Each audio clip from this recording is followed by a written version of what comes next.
जाएंगे। अब आपको बताते हैं महायुति के बड़े नेता इस वक्त कहां हैं, यह भी जानना आपके लिए जरूरी है। एकनाथ शिंदे इस वक्त हैं ठाणे में, देवेंद्र फडणवीस मुंबई पहुंच चुके हैं, अजीत पवार कहां पर हैं, दिल्ली में हैं और उनकी गृह मंत्री अमित शाह से मुलाकात भी होनी है। और देखिए कौन कहां पर है यह आपको जानकारी दी, इसको बिग वॉल के जरिए भी आपको समझाते हैं और इस खींचतान की तस्वीर को समझने की हम कोशिश करते हैं कि आखिर इस वक्त हो क्या रहा है। तो मंत्रालय पर महामंथन, जी हां, एकनाथ शिंदे इस वक्त कहां पर है, ठाणे में। और दूरी क्या है, मुंबई से महज 35 किलोमीटर की दूरी। और मुंबई में कौन है, देवेंद्र फडणवीस जो कि इस वक्त मुंबई में, और अजित पवार मुंबई से 1350 किलोमीटर दूर यानी दिल्ली में। जी हां, और अब आपको सरकार बनाने को लेकर महायुति के 3 बड़े नेताओं का बयान भी सुनवा देते हैं। माननीय मुख्यमंत्री एकनाथ शिंदे साहब जी ने अपनी भूमिका स्पष्ट की है। माननीय पंतप्रधान आदरणीय नरेंद्र मोदी जी, आदरणीय अमित शाह जी जो भूमिका लेंगे और जो निर्णय लेंगे उसको शिवसेना सपोर्ट करेगी, ये माननीय मुख्यमंत्री एकनाथ शिंदे साहब ने इसके पहले ही घोषित किया है। और 5 तारीख को शाम को शायद आजाद मैदान पर स्वेरिंग हो जाएगा। नहीं, कंक्लूजन तो हो ही गए ना। बीजेपी का चीफ मिनिस्टर होने का तय उसी दिन हो गया था जब एकनाथ जी शिंदे जी और अजीत दादा, स्वयं मैं, प्रफुल्ल भाई और अमित भाई के साथ हमारी जब मीटिंग हो गई थी तब सारा तय हो गया है। देखिए, विपक्ष को इतनी कड़ी हार होने के बाद उनका मानसिक संतुलन बिगड़ चुका है, तो विपक्ष किसी भी हालत में इस तरीके की बातें करेगा।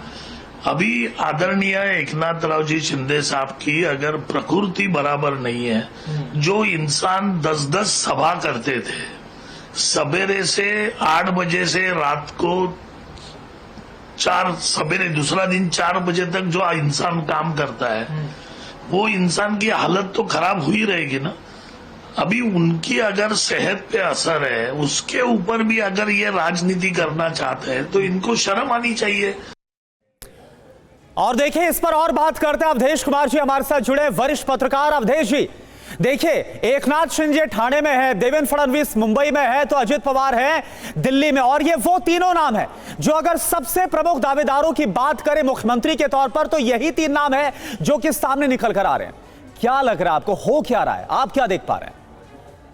नहीं, देखिए इसको 2 दृष्टि से देखना होगा। हम सब लोग पत्रकार हैं, अगर बार बार दिल्ली में नेताओं को आना पड़ रहा है, एक आदमी गांव में जाके रह जाते हैं, तो उस पर प्रश्न हम उठा सकते हैं। लेकिन मुख्य बात यह है कि वहां से वो बोल क्या रहे हैं।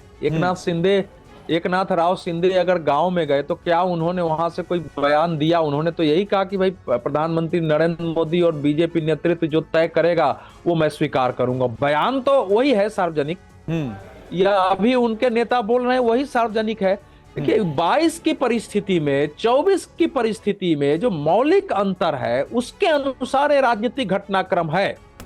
और इस घटनाक्रम का अर्थ पहला यह है कि राजनीतिक रूप से भारतीय जनता पार्टी ने किसी को भी मुख्यमंत्री के रूप में कंटिन्यू करने या मुख्यमंत्री बनाने का कोई आश्वासन नहीं दिया था, बनाए रखने का। इतना तय है। ये भी नहीं कहा होगा कि हम आपको हटा देंगे एकनाथ शिंदे जी को, क्योंकि बनाए रखना है, ये भी नहीं। अगर कहा होता तो बाहर बयान आता।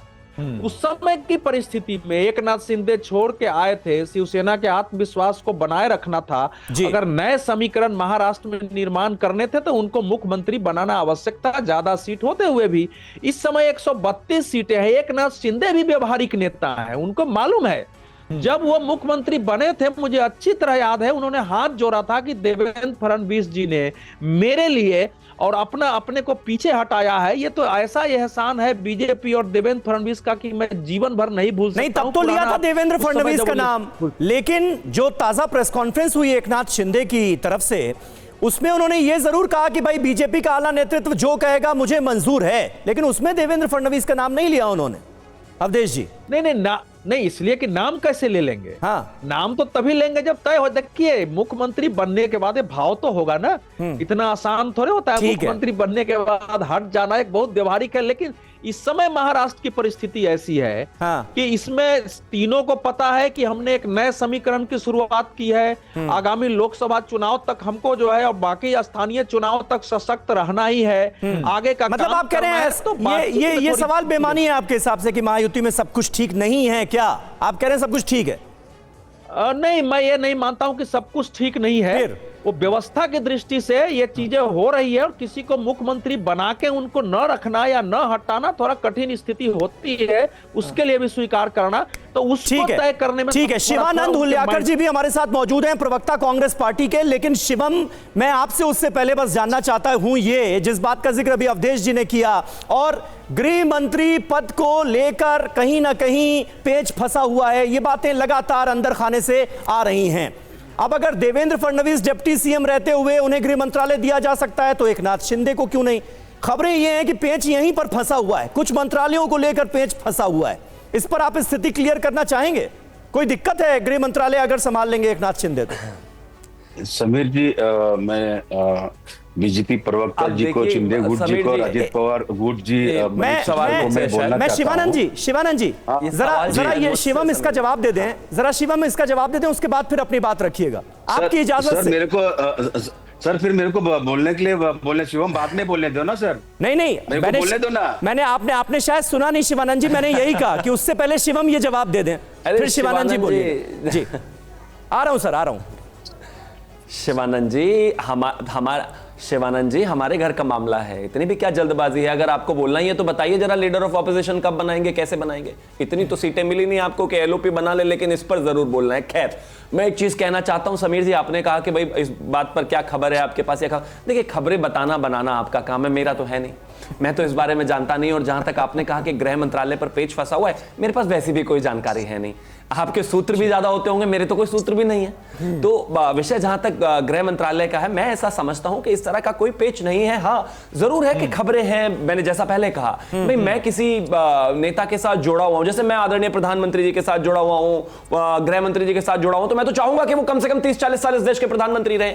हर नेता के साथ जुड़ा हुआ कार्यकर्ता अपने नेता के लिए बेहतर चाहता ही है।